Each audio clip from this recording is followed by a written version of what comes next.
విశాఖలో నిరుద్యోగులను మోసం చేసిన దేవీరావు బృందం పోలీసులకు చిక్కడంతో వారి ఆగడాలకు బలైన బాధితులు బయటకు వస్తున్నారు.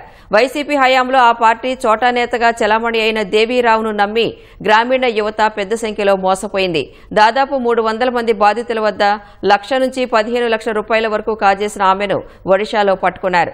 మ్యాజిస్ట్రేట్ ముందు హాజరుపరిచి రిమాండ్కు తరలించారు.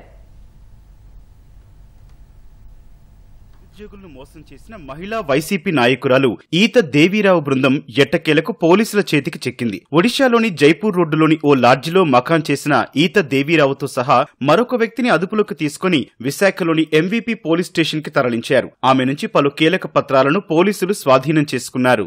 నిరుద్యోగులు వివిధ అవసరాలకు పనులను చేసుకోవాలనుకునే వారి వద్ద నుంచి ఆమె భారీగా సొమ్ములు వసూలు చేసేది. ఉద్యోగాలు, బదిలీలు వంటివే కాదు, పెళ్లిళ్లు, ఫంక్షన్లు అని కూడా ఈమె డబ్బులు వసూలు చేసిన తీరు బాధితుల ఆవేదనను తీవ్రంగా పెంచింది. నిరుద్యోగ యువతీ యువకులు, ప్రత్యేకించి గ్రామీణ ప్రాంత యువత లక్ష్యంగా ఈమె దందా కొనసాగేది. అవసరమైతే ఖాళీ చెక్కులు, ప్రామిసరీ నోట్లు వంటివి ఇచ్చి మరీ వారికి నమ్మకం కలిగించేది. ఇందుకోసం మధ్యవర్తులుగా పాస్టర్లను కూడా ఉపయోగించుకునేది. మాజీ సైనిక ఉద్యోగులను ఆమె మోసం చేసింది. మరి ఎంతో మంది యొక్క మరి వేదన, కష్టము, ఎంతో మంది భారం అండి. ఎన్నో మంది అప్పుల పాలైపోయినారు, ఎంతో మంది ఇబ్బందులు పాలైపోయినారు, కొంతమంది చనిపోయారు కూడా ఉన్నారండి. వాళ్ళు కూడా ఎంత ఫైట్ చేసినా సరే నీకు ఇష్టం వచ్చి చెప్పుకో, నీ దిక్కునోడు చేసుకో అని చెప్పేసి చాలా కాలం నుంచి ఇన్ని రకాలుగా మేనేజ్ చేసుకుంటూ వస్తుంది. ఆఖరికి మరి నేటి దినం ఆవిడని మరి ఎంవీపీ పోలీసు వాళ్ళు పట్టుకుని ఆవిడని తీసుకురావడం అనేది మాకు ఎంతో సంతోషకరం అండి. సిపి గారితో మాట్లాడినప్పుడు ఆయన కూడా ఓన్లీ మీకు ఇలా కంప్లైంటే కాదు, మీకు డబ్బులు తిరిగి వచ్చేట్లు న్యాయం చేస్తామని చెప్పేసి వారు ఎంతో మాకు ప్రామిస్ చేస్తున్నారండి. మేము 2014, 15, 16లో ఆమెకి డబ్బులు ఇవ్వడం జరిగిందండి. ఎన్ని పోలీస్ స్టేషన్లు ఎన్ని కంప్లైంట్లు ఇచ్చినా మాకు ఎటువంటి న్యాయం జరగలేదండి. ఈ మధ్యన సిపి గారు కంప్లైంట్ ఇచ్చాక న్యాయం జరగడం జరిగిందండి. వైసీపీ హయాంలో అప్పటి విశాఖ జిల్లా కలెక్టర్ మల్లికార్జున ఫోర్జరీ సంతకంతో నకిలీ ఉద్యోగ నియామక పత్రాలను తనకు డబ్బులిచ్చిన వారిలో కొందరికి పంపిణీ చేసింది. మరికొందరికి రైల్వే, ఇతర కేంద్ర ప్రభుత్వ విభాగాల్లోనూ ఉద్యోగాలొచ్చినట్లు నకిలీ పత్రాలు సృష్టించి దందా నడిపింది. కొన్నిసార్లు బాధితులతో ఎమోషనల్ బ్లాక్ మెయిలింగ్ పాల్పడి 2-3 లక్షలు గుంజిన తర్వాత కూడా వారిని వదిలిపెట్టకుండా మరొక 1,00,000 ఇస్తే పనైపోతుందని నమ్మబలికి మరీ తీసుకునేది. డబ్బులు గట్టిగా అడిగిన వారికి 100 కోట్లు ఐటీ వాళ్లు సీజ్ చేశారంటూ మాయమాటలు చెప్పేది.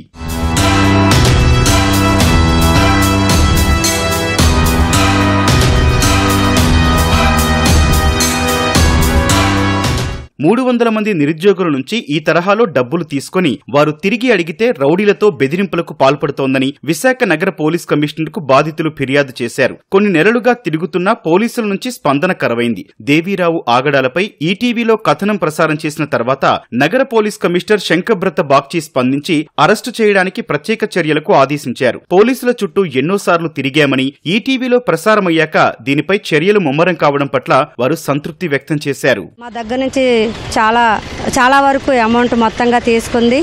ఆ తీసుకున్న అమౌంట్ రికవర్ చేసుకోవడానికి ఎన్ని దిక్కల కేసులు పెట్టినా కూడా ఎవరు కూడా స్పందించలేదు. ఈ టీవీలో కథనం రాగానే సిపి గారు మొదటగా స్పందించి మాకు అందరినీ పిలిపించి మాకు న్యాయం చేకూర్చడానికి వెంటనే కేసు చేయడం జరిగింది. అలాగే పారిపోయిన నిందితులను కూడా పట్టుకోవడం జరిగింది.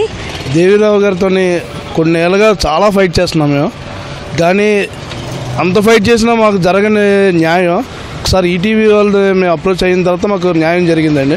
ఇది చూసి సిపి గారు కూడా మమ్మల్ని పిలిచి దగ్గరుండి ఆయన ఎంవీపీ గారు, సిఏ గారు ఫోన్ చేసి దగ్గరుండి ఈ కేసుని దర్యాప్తు చేయించి దోషులను పట్టుకొని మాకు చాలా న్యాయం చేశారండి.